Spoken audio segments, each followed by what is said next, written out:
Now that you've had a chance to look at the different cases and hopefully you've chosen one, let's move on to step one. Step one is about the ability to identify ethical issues. Now, that's a little harder than what it might seem to some people.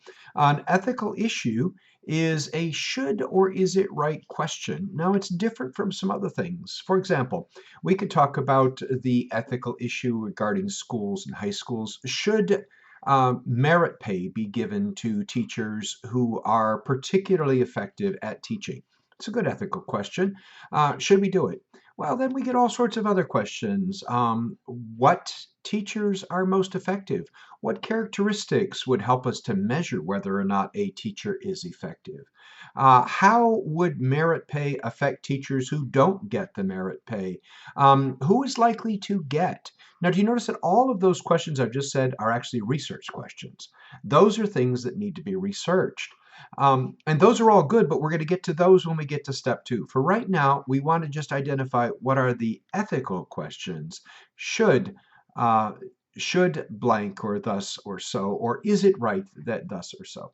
Now, for your case, you want to look through it and you want to find five, maybe to seven, you could probably come up with 10 ethical issues. Should or is it right questions that have to do with different people in the scenario, different situations that are included in the scenario, but come up with at least five. What is an ethical question? Well, we've already said it's a should or is it right question. That's important. A couple of other things you want to look for is you want it to be as specific as possible. Um, for example, the environment in Florida isn't really an ethical issue. It's a whole group of ethical issues. How would you debate the environment in Florida? We could debate whether or not what we should do about pythons in the Everglades or what we should do about offshore drilling. Those would be, we could come up with should questions for that. Coming up with the right kind of question is just as important as the hypothesis is in a science experiment. Did you do a science experiment in high school and you had to come up with a very exact hypothesis? And if you got it wrong, it kind of skewed the whole thing off. Have you written a paper based on a thesis statement? Ethical issues are like that. You want to spend some time crafting them, but it shouldn't be too hard. This entire exercise shouldn't take you more than about an hour, hour and a half maximum. Finally, the should questions, the ethical issues should be debatable.